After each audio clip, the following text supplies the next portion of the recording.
This show is sponsored by BetterHelp Online Therapy. Talking with a therapist helps you feel more confident while you're figuring out who you are. Visit betterhelp.com/super and take care of you because, well, you deserve to. What if Harry Potter had been sorted into Slytherin like the sorting hat wanted, instead of Gryffindor where he ended up?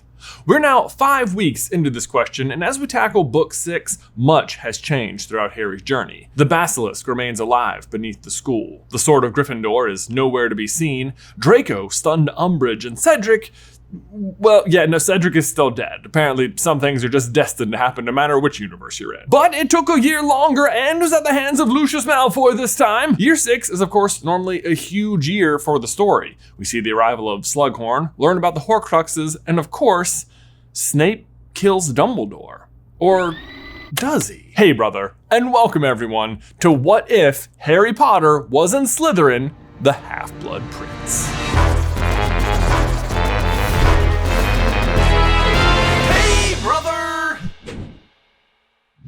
Okay, so as per always, our story begins in Spinner's End, where Bellatrix and Narcissa have arrived at Snape's home. And as usual, Narcissa is terrified because her son Draco has been given the task of killing Albus Dumbledore as punishment for Lucius's total blunder at the Ministry just months ago. And on the whole, this pretty much plays out the same. The prophecy was still unrecovered, and if anything, Lucius made an even bigger mess of things by also killing Cedric Diggory this time. Which, on that note, I've gotten this question a lot. Why would Lucius kill Cedric? Is he really that trigger happy? And the answer is because Cedric is the only 7th year student there, a highly recognizable Triwizard champion, and the only one who the Death Eaters might have seen as a threat. Plus, instantly killing him really sets the tone for just how serious they're being. As such, Narcissa still asks Snape to enter an unbreakable vow with her to help Draco in his task, and Snape, as ever, agrees to shut Bellatrix up because she is being so annoying. The obvious big change in this situation, though, is where Draco's heart lies. If you recall, last we saw him, he was stunning Dolores Umbridge in her office to help out Dumbledore's army. But outside of the DA, none of the Death Eaters are aware that Draco helped them. So Draco, along with his parents' lives, are still on the line contingent upon Draco completing this task, which of course is still to kill Dumbledore. And you might be thinking, wait a minute, isn't Voldemort like a super good Legilimens? Wouldn't he be able to detect Draco's true allegiance? And while that's true, the answer is an almost unsurprising no. For 2 reasons. First, one of the cool things we actually learn about Draco in this year is that he, unlike Harry, is actually really talented at occlumency. Admittedly, probably not good enough to totally throw off Voldemort if Voldemort was like really trying, but this is gonna be another example of where Voldemort's arrogance is his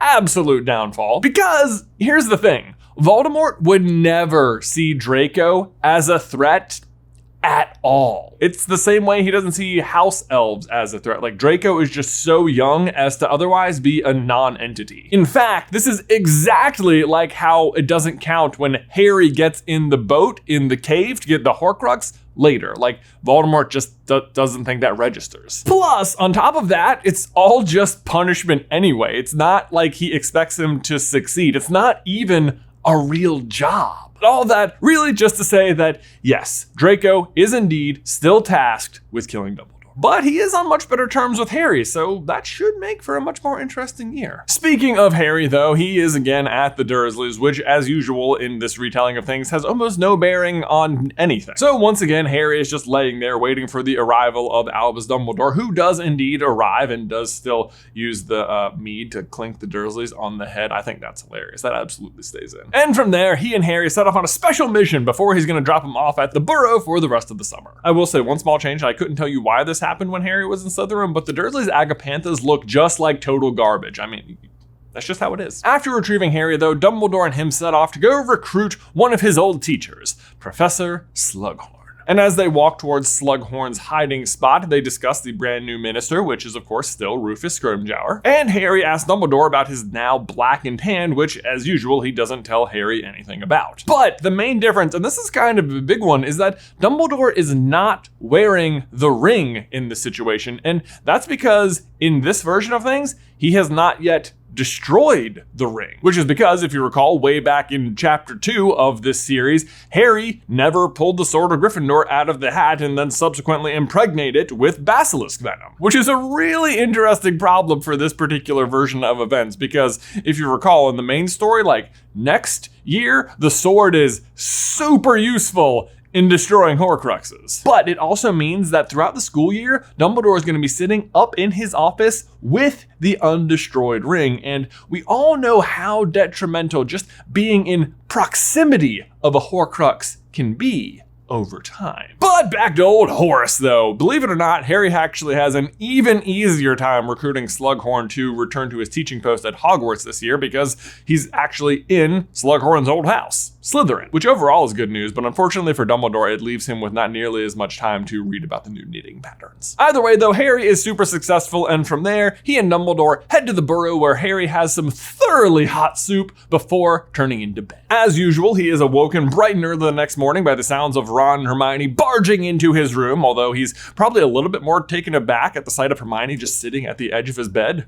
Soon after, their OWL results come in, which are the same as usual, and this is also when Harry is usually made the Quidditch captain, but this time around he's actually been the Quidditch captain for a full year at this point. However, it turns out that in this version of events, Ron has been made the Gryffindor Quidditch captain in their 6th year, along with being a prefect. I mean, I have to say, Harry being in Slytherin really makes Ron's job of like filling Bill and Charlie's shoes like way easier. Not that any of that's expected of you, Ron. I mean, you do you, man. But that brings us back to Diagon Alley for some good old back to school shopping. And typically this trip is kind of a big deal. It's where the compass really starts pointing towards the newly imprinted dark mark on Draco's arm in Madame Malkin's robe shop, where he won't let her get anywhere near it. That said, this time around, they do still see him in the robe shop, but it doesn't turn into like a big shouting match like usual. It's just sort of like chilly. Draco obviously has to keep up appearances for his mother. But really, while they might not be like best friends forever or anything, at this point, from Harry's point of view, they are really leaning towards much closer to allies than anything else. As such, later on in the day, when Draco gives his mother the slip to head down Nocturne Alley and go to Borgin and Burke's, the Golden Trio don't have to like tail him under the invisibility cloak. They just confront him directly and ask what he's doing. Draco, wait up! What was all that about in Malkin's? Where are you headed? Sorry, Potter, I don't have time to talk. I have my part to play in all of this, and I don't need you three butting in. And honestly, a little taken aback, Harry, Ron, and Hermione are confused as to why Draco helped them at the end of the last year, but now he's being so secretive. Think he's mad we got his dad chucked in Azkaban? Says Ron through a mouthful of food. Probably. Could be, but I thought he wasn't on very good terms with his father anymore, says Harry through a mouth with no food in it at all, though it has to be said, very good breath. Still, even if you're not on good terms with your parents, I don't think you want them chucked in Azkaban. I don't think even Percy would want your parents locked up, Ron, says Hermione, wisely through her still large front teeth. I'm not really sure you need to know what was going on with everyone's mouth in that scene, but I'll tell you what, it felt relevant while we were writing it. But that brings us to the Hogwarts Express, which goes down quite differently, I have to say. I mean, the Slug Club certainly still happens with all of the same invitees. That includes Belby, Blaze, Cormac, Ginny, Neville, and Harry. Surprisingly, Belby doesn't choke on the chicken bone this time. Yeah. Lucky him. The big difference, of course, is that Harry is way less suspicious of Draco this time around. So after the Slug Club meeting, he doesn't follow Blaze back to the Slytherin compartment, doesn't hide in the luggage racks, and then doesn't get Petrificus Totalis by Draco and left for dead under the invisibility cloak with a broken nose. Which also means Tonks doesn't come along to find him and doesn't send up a Patronus messenger, so Harry doesn't notice that she has a new Patronus. Instead, Harry just returns back to his old compartment where Ron is looking chilly about not being invited to the Slug Club, but at least is making Luna laugh about something. The two of them, I guess, were just hanging out. I don't know. The feast itself goes about as usual, except of course Harry is sitting at the Slytherin table where Draco asks him how the Slug Club went. Harry says it was fine, but really just feels relieved that Draco isn't upset with him after their meeting in Nocturne Alley. But he does ask him about it again, and Draco responds very casually, "Oh, that was nothing to worry about. Just browsing some shops for my mother. She doesn't like to be seen in Nocturne Alley anymore, not since my father was locked up." Harry doesn't press the matter any further, but also doesn't think this answer adds up very much, as if that was the case, Draco easily could have just said that when they met him in the alley. Otherwise, Slughorn is introduced as the new potions master, and Snape still gets the defense against the dark arts job. The next morning, all the 6th years head down to the Great Hall to get their schedules approved by their heads of houses, and Snape informs Harry that he is truly lucked out, that he never would have accepted his EOWL into his 6th-year potions class, but that Slughorn will. Ron, of course, gets the exact same news from McGonagall, and so together they head down to potions class where they obviously don't have the books, so Slughorn still has to loan them out copies of advanced potion making. And as usual, Harry ends up with the Half-Blood Prince's copy of the book. Class itself, of course, proceeds as usual, except that when Harry smells the Amortentia, he smells treacle tart, the woody handle of a broomstick, and old parchment that for some reason reminds him of the library?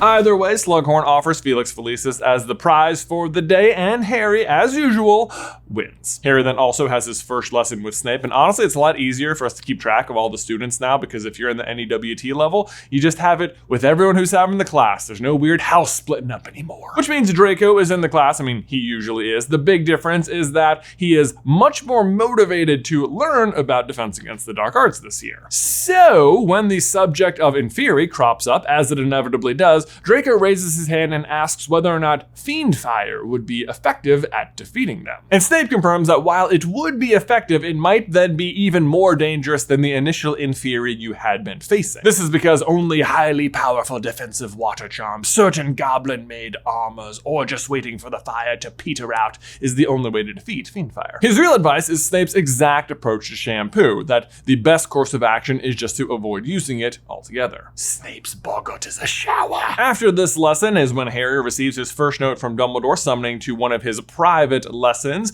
Ron reads the note over his shoulder and exclaims, "Why does he like acid pops?" Harry, of course, explains that the password to the office is always some kind of candy. Sherbet lemon. Harry's lesson with Dumbledore is pretty much the same, though. They're just diving into memories, which of course all happened way before this story started, so they're all the exact same. This one in particular, though, in case you're wondering, is when they visit the Gaunt family shack and Morphin is accused of attacking Tom Riddle. The only real difference this time around is that Harry notices that maybe Dumbledore looks a shade paler than usual, or I don't know, maybe it was just the lighting in the room. Either way, next up is Quidditch tryouts, although obviously Harry is the Slytherin Quidditch captain this year, not Gryffindor. That's Ron. Nonetheless, everyone knows Harry is telling the truth now, and he has a huge number of people show up to tryouts, including a rogue batch of Hufflepuffs. But really, what's more concerning to Harry is who doesn't show up. Draco. Harry, of course, confronts him afterwards and asks why he wasn't at tryouts, and is surprised to learn that Draco has decided not to play this year. He explains he's too ashamed after his father killed Cedric last year and thinks it would just be better for everyone if he didn't play. Harry disagrees, but is unable to convince Draco to rejoin the team, and once again feels like he's not getting the full truth out of Draco. Ron's running of the Gryffindor team tryouts, however, are obviously a lot different this year, other than like Lavender still showing up. I mean, she's definitely still got the hots for old Ronnie this year. But since Ron's the captain, he doesn't have to worry about whether or not he beats McLaggen at tryouts for keeper. He just assigns himself the role of keeper.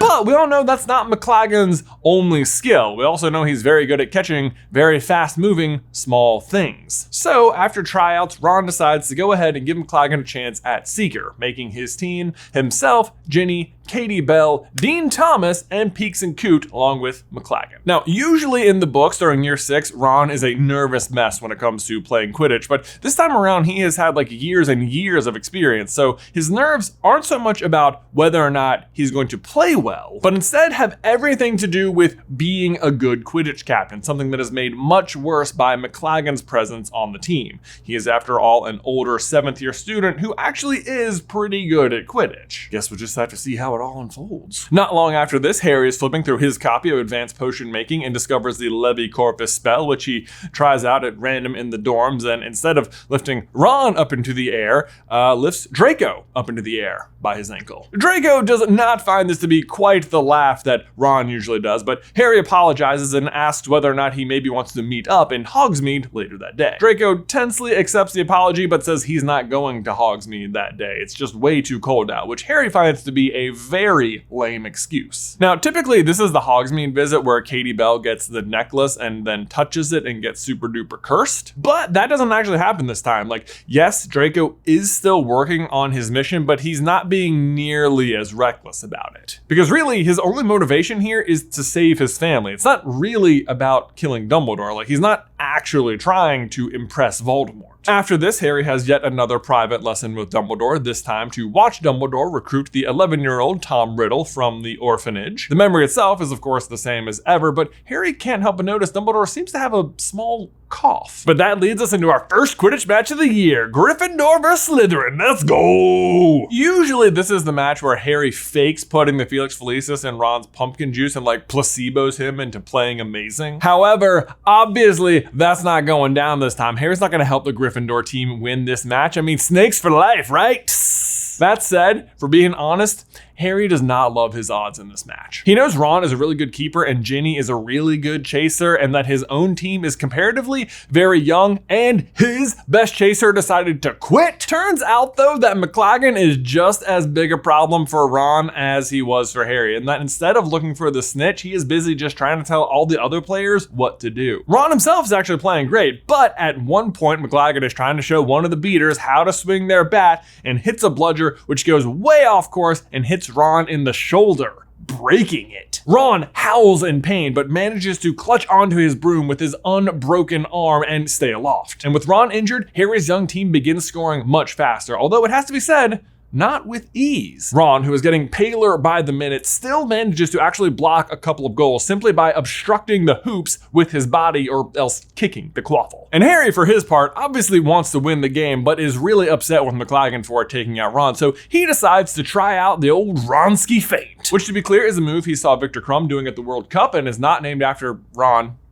fainting, which to be fair, in this exact moment is at risk, but McLaggen buys it hook, line, and sinker. Harry dives for the unseen snitch and McLaggen follows in hot pursuit, but he's just no match for the firebolt. Harry pulls a full length ahead of McLaggen and positions himself directly in front of him, pulling him into his slipstream and obstructing his view. Harry picks up even more speed and then, less than a foot from the ground, pulls up from the dive. McLaggen, not so lucky. He hits the ground broom first before tumbling onto the ground over and over and over and over. Wow, it's like Lightning McQueen. But then with no seeker and a very injured keeper, Slytherin goes on to an easy victory. After the game, Ron performs his own version of the Ron feint and collapses out of pure pain, but wakes up in the hospital bed ready to kill McLaggen, but still thinks Harry's feint was brilliant. Slytherin's victory here actually changes a lot. Typically after this match is when Harry and Ron discover Ginny and Dean snogging up a storm in some corridor in their post-match euphoria, which ends up with Ginny and Ron having this whole screaming match where Ginny taunts Ron for never having kissed anyone and points out that Harry kissed Cho and Hermione kissed Crumb, and usually this prompts Ron to become like super upset with Hermione for like literally half the book, and then he starts also dating Lavender, not just to make Hermione jealous, but also to prove Ginny wrong. But obviously none of that happens this time. I mean, Gryffindor didn't win to begin with. Ron's in the hospital wing and doesn't even have a crush on Hermione. So as a result, Ron does not immediately start dating Lavender after this, although I like to think she still sends him kind of an aggressive get well soon card in the hospital wing that he's a little put off by.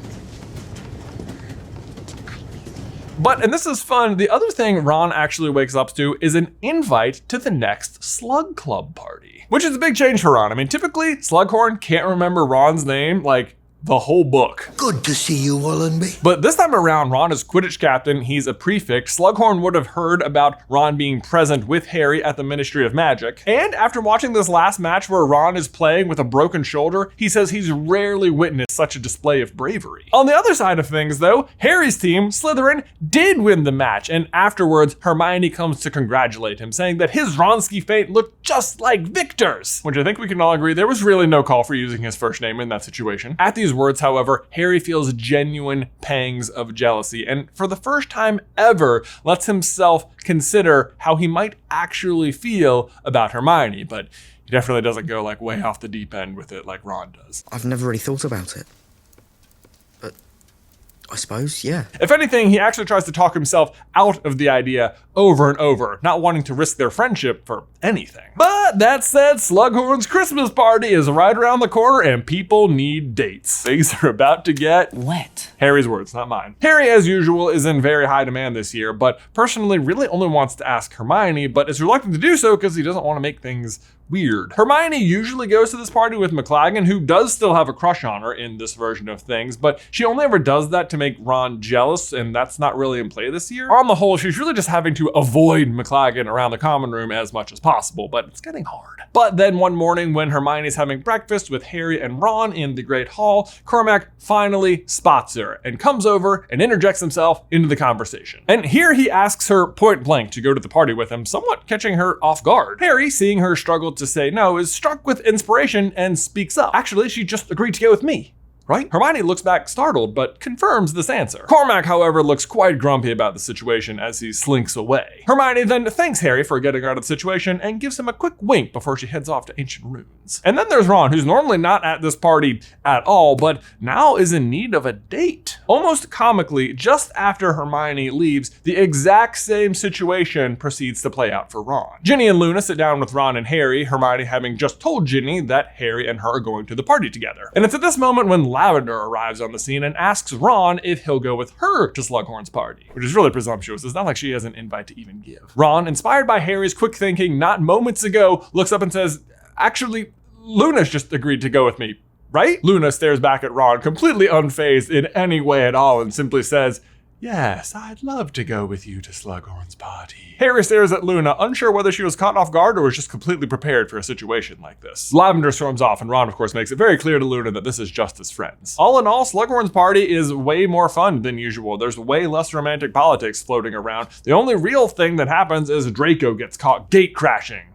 Apparently. Snape still escorts him out of the party, and Harry still lets his curiosity get the better of him and sneaks around and follows them. And you might think that this time around, with Draco's allegiance being on the other side of things, that he would actually just accept the help from Snape this time, but he still doesn't. And that's because from Draco's point of view, Snape is a full-on Death Eater, and as we said, Draco is really not committed to their cause. That said, he's probably less of an overall jerk to Snape, but still uses all of the same arguments. The really alarming thing for Harry, though, is that he had not considered at all that Draco could possibly be a Death Eater or working for Voldemort somehow. But this leads to the Christmas at the Burrow, where, as usual, Harry tells Mr. Weasley and Lupin about the conversation he overheard between Snape and Draco. And as usual, they just talk him down, saying, don't you think Snape was trying to get information out of Draco? I mean, after all, his father is a Death Eater. And Harry chooses this time to confide in them that none of it seems to add up, that last year Draco actually helped them out with the DA by stunning Umbridge. But since then, he seems to have been dodging them and making up lame excuse after lame excuse. He even tells them about the Levicorpus incident, which causes Remus to reminisce about how it was such a popular spell when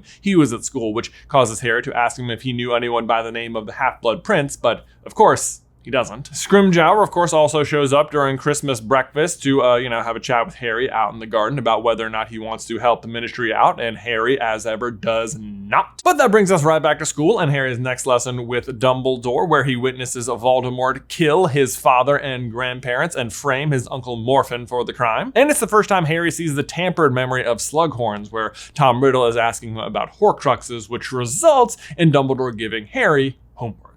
Collect the rest of the memory. And as usual, Harry makes a complete blunder of this right out of the gate. During his next class with Slughorn, they're working on antidotes. Harry has no answers in the Half-Blood Prince's copy of Advanced Potion Making and has to present a Bezoar at the end of class, which Slughorn is just enamored with. And yet, despite his good mood, is still extremely put off when Harry asks him about Horcruxes and realizes exactly what he's up to and starts avoiding him at all costs. Dumbledore put you up to this, didn't he? And guys, real quick, we need to give a huge thank you to today's sponsor, BetterHelp. Most things in life need maintenance, whether it's your house, your relationship, your spell work, your hobbies, or your mind. And bottom line, how we take care of our mind affects how we experience life. So it's important to invest time into keeping them healthy. And look, I'll be honest, even just a few years ago, I personally wouldn't have thought that I needed to do extra levels of maintenance, take that extra step to maintain my mental health. In general, I felt pretty content. And while of course there were hard times because, life is life, I always felt like, yeah, I can manage this pretty well. But a little while into adulthood, I realized that therapy can help anyone at any time, even if you're not in one of those those like really difficult low places. In fact, I found it to be really beneficial even when I'm in a pretty good place, because it really is just maintenance for your mind, and it can really help you learn how to make those moments of struggle a little bit easier, which is why I would personally recommend therapy to anyone, no matter your situation. And BetterHelp is a great option. They have video, phone, and even just live chat sessions, so you don't have to be on camera with your therapist if you don't want to be. Plus, it is affordable, and you can be matched with a therapist in under 48 hours. And bonus, our viewers can get 10% off their first month when they head to betterhelp.com/super. Again, that's betterhelp.com/super for 10% off your first month. Link is in the description down below. But that brings us to Ron's birthday, where he is coming of age and turning 17. Happy birthday, Ron!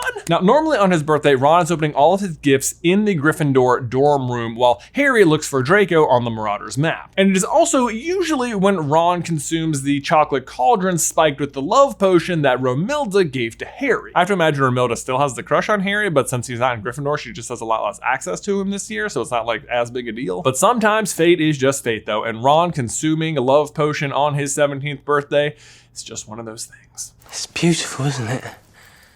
The moon. It's like Accio Firebolt! Or Cedric dying. The difference here is that Harry and Ron are actually together down in the Great Hall where they've met up, so Harry can give Ron his birthday gift. Ron arrives at the table with some of his other gifts and an assortment of sweets, all of which he's received for his birthday, including a box of chocolate cauldrons. Ron thanks Harry for the new keeper's gloves, and while Harry dives into his morning baked potato, Ron dives into some of his sweets. And that's when it happens. I can't stop thinking about Harry. Except this time it wasn't Romilda Vane, it was Lavender. Having been embarrassed before Slughorn's party, Lavender has now sunk to truly drastic measures to get Ron's attention. Much to Harry's shock, Ron suddenly goes completely dumbfounded and immediately begins professing his love for Lav-Lav. I think I love her. Harry, as ever, is extremely caught off guard and disgusted by Ron's use of the phrase Lav-Lav as his one true love. Needless to say, he can definitely tell something is off. What are you talking about, mate? You've been prattling along all year about how annoying she is. For this, Ron punches Harry right in his baked potato. Harry and the baked potatoes is always funny. We got it. For this, Ron punches... You're gonna get it, Riley, don't worry. For this, Ron punches Harry right in his baked potato-filled mouth and makes off for the common room, intent on finding Lavender. Harry, blood pouring from his nose, reaches after Ron, but it's too late. He's off. But knowing Ron would never forgive him for letting him make contact with Lavender whilst in this bizarre state, Harry scans the Great Hall for someone who can help and manages to spot Luna at the end of the Ravenclaw table, eating by herself. Luna! Stop Ron! He's jinxed the poison to something! Harry yells. Luna, again not looking startled at all by the situation, stands up in a nearly robotic fashion, aims her wand at Ron, and shouts, "Stupefy!" "Thanks, Luna," says Harry, arriving at her side. "I think he's been fed a love potion or something. We need to get him up to the hospital wing." "It looks to me more like he's been infested with rack spurts. They float in through your ears and make your brain all funny." You look dreadful, Ron.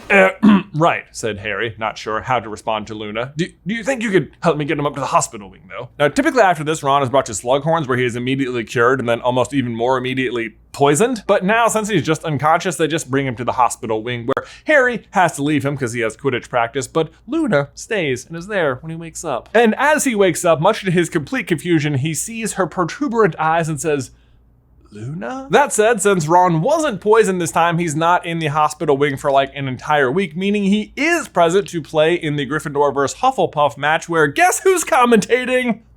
Luna! Harry and Hermione, of course, attend the match to watch Ron and are in absolute stitches listening to Luna commentate about Ron. "Ron Weasley catches the quaffle. He is very funny. He asked me to go to Professor Slughorn's Christmas party with him as friends. It was very lovely. I don't get asked to many parties." Ron, who is blushing an impressive shade of red, laughs along with everyone else and thinks to himself, wow, that Luna Lovegood is really growing on me. But then, of course, his attention is immediately torn back to the match, where McLaggen is at it again. After the last match, in an effort to make sure that McLaggen doesn't have such an effect on the score, Ron has moved him to beater and Ginny to seeker, while Coot plays chaser. As usual, though, McLaggen is just barking orders to all the other players, telling Ginny she should first circle the pitch low and then high to cover more ground, looking for the snitch. Ron is obviously unhappy about this and yells back at McLaggen to just focus on the bludgers. Now Ron Weasley is yelling at his beater, Cormac McLaggen. He broke Ron's shoulder in the last match. He asked Hermione Granger to the Christmas party, but she went with Harry Potter instead. This brings Harry, Hermione, and a majority of the stands to near tears roars with laughter. But only for a second, because feeling highly embarrassed, Cormac spots Harry and Hermione in the crowd and aims an oncoming bludger not at the other team, but at Harry, who, bent over laughing at Luna's commentary, does not see the bludger coming and is knocked out. When Harry awakens, he is now in the hospital wing and has Ron and Hermione by his bed, and as he comes to, Hermione squeezes his hand. Ron informs Harry that McLaggen is now officially off the team, especially since Gryffindor just lost the match. They also tell Harry that once again, Draco was not there. And typically this is when Harry reflects back on Dobby's bludger and thinks of having Creature tail Draco, but this time around he's not actually aware that Dobby is the one who set up the rogue bludger, so he does not come to this conclusion in this moment and does not have Dobby and Creature start tailing Draco. He does, however, decide to pay much more attention to where Draco keeps disappearing off to, a task that promises to be much easier this time around since they are actually in the same house. But before he can put too much attention into that, Dumbledore summons him to his office once again for another lesson. As usual, this is the same, except Dumbledore looks tired, or could it be sick? Harry is reminded of how Lupin often looked the morning after the full moon when they were teaching. He briefly wonders in his mind whether or not Dumbledore could have been bitten, but it seems so unlikely. But what's wrong with his hand? This particular trip into the Pensive, though, just so we're keeping track of things, is when Harry sees Hepzibah Smith show Tom Riddle the locket and the cup and then frames her house elf Hokey for killing Hepzibah when he steals the two items. And they witness Voldemort's return to Hogwarts to request the position of Defense Against the Dark Arts from Dumbledore, who is now the headmaster and who, of course, refuses. Which Dumbledore reveals is why the Defense Against the Dark Arts position has been jinxed, and they haven't been able to keep a teacher in that position for more than a year. This is also when Dumbledore scolds, or, well, projects extremely cold disappointment at Harry for not having put his full effort into retrieving Slughorn's memory, which Harry decides he's going to fully commit to instead of worrying about Malfoy. But even as Harry's thinking about this, his mind is still whirling with the images of Hepzibah Smith and her house elf Hokey. And Harry remembers that he now has a house elf, Creature, who's working there at Hogwarts, and he can have Creature follow Malfoy. He summons Creature to the spot, and of course Creature arrives with Dobby. Harry tells them about his request for them to follow Draco around and find out where he's going, but it turns out they don't have to. Dobby already knows. Normally, Dobby tells Harry about the Room of Requirement in Order of the Phoenix, but this time Harry just used the Chamber of Secrets for the DA meeting, so he had no need of that. Which, speaking of the DA meetings in the Chamber of Secrets and everyone riding the basilisk up back into the school, we asked you guys last time to submit fan art of that happening, and oh my gosh, did you guys deliver? I love them.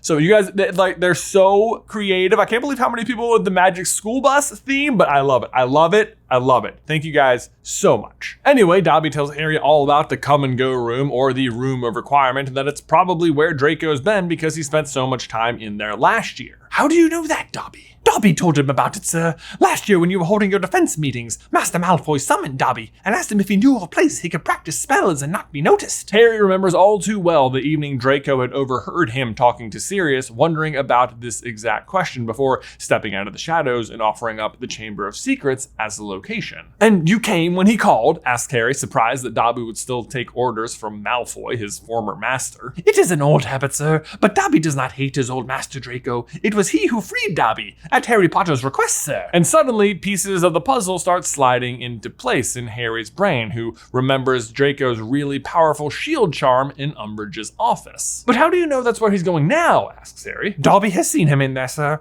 Dobby must use the room sometimes to hide Winky's butterbeer bottles, and saw Master Draco, but I am not seeing what he was doing, sir. Thanks, Dobby. You've been a real help. And with that, he forbids Creature and Dobby from telling anyone any of this information and has them leave. Then, the next day, after everyone else has left the dorm, Harry confronts Draco directly about this situation. And with a look that's half horrified and half relieved, Draco admits that he did use the Room of Requirement the previous year to practice defensive magic. And admits he's been continuing to use the room this year to work on a specific project, but he won't tell Harry what it is. Harry, thinking again of the shield charm in Umbridge's office, asks, "You helped us last year, and now you've become so distant. It's possible we could help, you know. I do owe you, after all." Draco looks absolutely torn under the weight of keeping his secret, but also wanting to accept the help. Finally, he speaks, saying, "I can't tell you what I'm doing, but it is a matter of life and death, and if you want to pay me back, I could really use some of that Felix Felicis." Harry, partly out of fear for what Draco means by this, and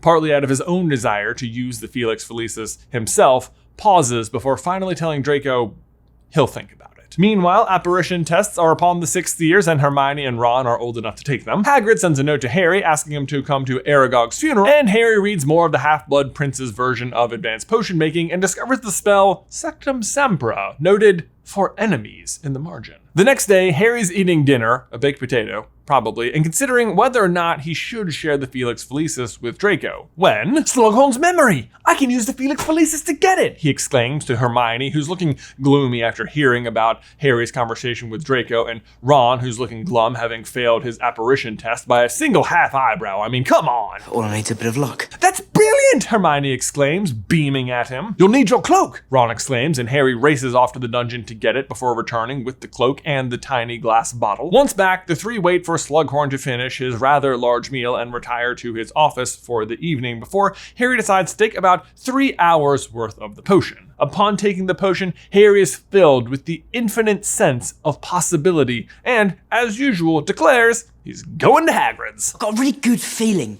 about Hagrid's. I feel it's the place to be tonight.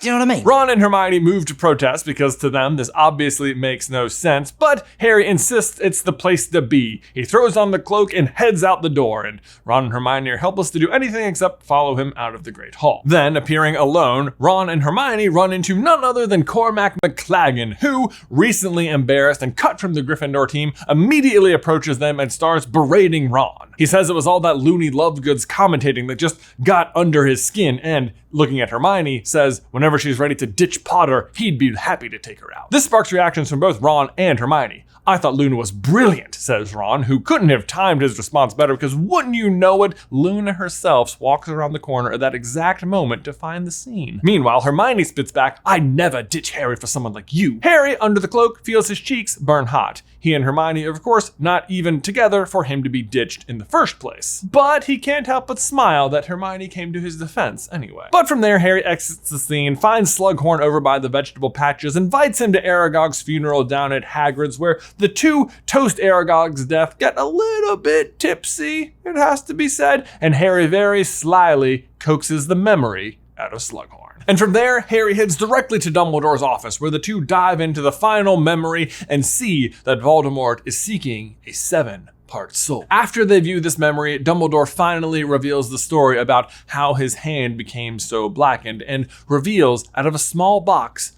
the ring from the Gaunt memory that Harry had seen Tom Riddle himself wearing in the Slughorn memory. Unusually, when Dumbledore opens the box, Harry thinks he sees Dumbledore wince in pain, as if the ring's mere presence in the room is causing him physical harm. Bear in mind, in this version of events, the ring has not yet been destroyed because Dumbledore does not have the Sword of Gryffindor, which has also not been impregnated with basilisk venom. Meaning that at present, even if the Sword of Gryffindor was there, they couldn't do anything with it. What Dumbledore does finally have, though, is Slughorn's final memory, and as such, he is ready to tell Harry all of his suspicions about what Voldemort's other Horcruxes are. And, despite the late hour, asks Harry if he'd be willing to accompany him to a room that Harry knows well, the Chamber of Secrets. Harry asks why, and Dumbledore explains that in order to destroy a Horcrux, you need to use very powerful dark magic, or else use extremely deadly venom, none of which Dumbledore allows inside the castle. But, he tells Harry, as I've dived into Voldemort's past, I realized you have found a way to destroy them. Putting the pieces together, Harry realizes the basilisk. The basilisk can destroy Horcruxes just like it destroyed the diary. Yes, Harry, the basilisk can destroy Horcruxes, and for that, I have once again needed your help. I, of course, am not a Possummouth, and can therefore not open the chamber, and even if I could, I certainly could not hope to command the basilisk with it. Together, they head down to the Chamber of Secrets, and Harry summons the basilisk, and Dumbledore places the ring on the ground in front of it. Harry tells the basilisk to strike, but as it moves to do so, almost as if it can sense the presence of the thing that can destroy it in the room, the ring begins to vibrate. The basilisk lunges, but as it does, the ring lets out a huge blast of light, and the basilisk recoils. Out of the black stone, a floating image of a girl Harry had never seen before began to emerge. She had long blonde hair, and Harry thought she looked somewhat familiar. You killed me, the girl bellows at Dumbledore. You killed me. Dumbledore, like Harry had never seen him before, stood absolutely frozen, clearly too stunned by the girl's appearance to do anything. "Sir!" Harry called out, but Dumbledore still didn't move. "Sir!" What was going on? "I would be alive if it weren't for you!" the girl screams again. Finally, Harry thinks he understands. This must be some sort of dark magical defense built into the Horcrux. He turns to the basilisk once again and commands it to strike. It does. This time, it connects. The floating image of the girl ripples to the ground like burning ash, and Harry turns to Dumbledore. Dumbledore thanks Harry and tells him he was very brave, and promises he can assist him if he finds another Horcrux. "But who was she?" asks Ron the next day. "No idea," says Harry, who felt certain he had seen the girl before, but couldn't quite place her in his memory. But really, at this moment, Harry's not paying Ron much attention. He's searching the Marauder's map for Draco. He's finally decided that after feeling the effects of it himself, he will offer Draco some of the Felix Felicis. He is surprised to find him, though, in a bathroom next to, of all ghosts, Moaning Myrtle? He heads to the bathroom and finds Draco in complete tears, which further confirms his decision to offer Draco blind help in whatever endeavor he's facing. Upon hearing this news, Draco rallies almost at once. He is so grateful and thankful to Harry for this, and the two decide that they will work out what night to do it later. And now clearly, this is a huge change from the main story. Typically, when Harry finds Draco in the bathroom, the two have some big duel, and Harry uses Sectum Sempra, which causes Snape to put him in detention every Saturday for the rest of the year. It also then forces him to go hide his copy of Advanced Potion Making in the Room of Requirement, where normally he somewhat inadvertently lays hands on the diadem itself to mark the book's spot, but that doesn't happen this time. Harry doesn't get detention, he doesn't have to go to the Room of Requirement, and he keeps his book. And without detention, he is free to watch the final Quidditch match of the year, Gryffindor versus Ravenclaw. Not that it super matters, as Slytherin and his team have wrapped up the Quidditch Cup with an impressive 3-0, and Gryffindor is already sitting at 0-2, but nonetheless, fun to watch. But in case you're wondering about the lineup, obviously McLaggen is gone at this point and has been replaced by Seamus, who is playing Chaser. Ginny is back at Secret. But possibly even more importantly, Luna is commentating, and it has to be said with an unusual bias for the Gryffindor keeper, despite her herself being in Ravenclaw. But that, at last, brings us to the evening of the lightning-struck tower. It's the last days of the school year, and also the very day he and Draco have finally agreed to let him take a swig of Felix Felicis. But almost immediately upon giving a bit of the potion to Draco, Harry is summoned to Dumbledore's office, who has apparently found another Horcrux. Harry heads immediately to Dumbledore's office, but not before giving Ron the rest of the Felix Felicis first. Not because he doesn't trust Draco, but just because he's aware that under the potion's influence, no defense Harry sets up will be able to stop Draco from getting the rest of it if that's suddenly what he wants to do. But if he gives it to Ron, then Draco won't even know where to look. So since he guesses he's about to be heading into a pretty dangerous situation of his own, he tells Ron, if you end up needing it for any reason, feel free to drink it. Harry and Dumbledore's journey to the cave to retrieve the locket, though, goes pretty much exactly the same. Dumbledore does a magnificent breaststroke, offers blood to the cave wall, finds the chain, gets in the boat, goes to the island, drinks the potion. The big difference is that the drink of despair makes Dumbledore even weaker than he usually is in the main story, which is all a result of having spent so much time in the same room as the ring throughout the year. On top of that, once Dumbledore starts screaming about whatever he's seeing in his head under the influence of the potion, it is clear to Harry that it has very much to do with whoever that floating girl was down in the Chamber of Secrets. Nonetheless, Dumbledore still finishes the potion, they still collect the locket, and he's still able to help Harry fend off the inferior, but he can barely walk and is having a lot of trouble breathing. When Harry and Dumbledore arrive back at Hogsmeade, they are immediately told by Rose Murtagh that the dark mark has appeared upon the astronomy tower. She's not actually under the Imperious curse this time, but there's still really no reason she wouldn't just tell them this right away. Dark mark. Time for smoke. Harry summons Rose Murtagh's brooms, but quickly realizes that him and Dumbledore are going to have to share. Dumbledore is just too weak to even ride his own broom. When they land on the tower, Dumbledore slides off his broom and immediately feels his wand leave his hand and hears the words, "Expelliarmus!" Harry looks up and is shocked to see, standing before them, wand raised, Draco Malfoy. "No!" exclaims Harry. "This is what you needed the potion for?" Comprehension dawning all over his face. "Who have you killed? Why is the dark mark in the sky?" Draco, his whole body shaking, responds, I haven't killed anyone. But Harry tracks Draco's wand and realizes his true intended target, Dumbledore. But here, Dumbledore manages to find the strength to speak and begins wheedling Draco's plan out of him. Draco reveals how he fixed the vanishing cabinet in the Room of Requirement, how Death Eaters have entered the school. "He was going to kill me and my whole family," Draco shouts. I had no choice! Understanding Draco's dilemma, as ever, Dumbledore offers him and his family protection. "Draco, Voldemort has tried to kill you twice now. You don't owe him any service. We can protect you." "I know what happened between you and Professor Umbridge," Dumbledore continues. "That was very brave of you. You are nothing like your father." Then, in tears and much to Harry's shock, Draco falls to his knees and accepts Dumbledore's offer. But just as he does, Snape arrives on the scene and immediately rushes to Dumbledore's side, who is coughing worse than ever. Harry, feeling the situation has passed, lowers his wand as well and rushes to comfort Draco, thinking himself what lengths he might have gone to save the people he loved. "I know you had no other choice," he says in an effort to comfort him. Draco looks up, having never experienced this level of forgiveness in his entire life, but what he sees brings all of the terror back to his face. Snape's back, and a flash of green light. Avada Kedavra! Harry hears it too and immediately turns around to see Snape standing over Dumbledore's dead body. In shock, Harry sprints to Dumbledore's side, completely missing Snape, who was going in the exact opposite direction, and commands Draco to come with him. Draco, seeing his last hope dead, turns and runs with Snape. Then, after a moment of complete dumbfoundedness, Harry realizes there's nothing he can do and turns to chase. Downstairs, a raging battle is taking place between the Death Eaters, the teachers, the DA, and the Order of the Phoenix. Spells are flying everywhere. Snape announces Dumbledore's death and commands everyone retreat. Ron and Hermione find Harry, who tells them Snape just killed Dumbledore. They have to get him. Ron, for some reason, is carrying what Harry recognizes to be the Sorting Hat. "What's that for?" Harry asks, looking down at the tattered fabric, but there's just no time to explain. The three of them charge outside, chasing Snape, Malfoy, and the Death Eaters, the entrance hall collapsing behind them, blocking any aid from anyone else inside. They fire spell after spell, but can't seem to land a hit. Snape turns around to see who's pursuing them and spies Harry, Ron, and Hermione. He immediately stops, turns, and commands the others to retreat to the barrier. Harry stops as well and screams at Snape, accusing him of killing Dumbledore, and he immediately admits to it. Harry is enraged, and he fires spell after spell after spell at Snape, who easily blocks them all with his wand. Suddenly, from behind Harry, Ron charges directly at Snape, who again blasts Ron back with yet another spell. But as he falls, something silvery falls from the hat. Ron grabs it and rises again with the Sword of Gryffindor.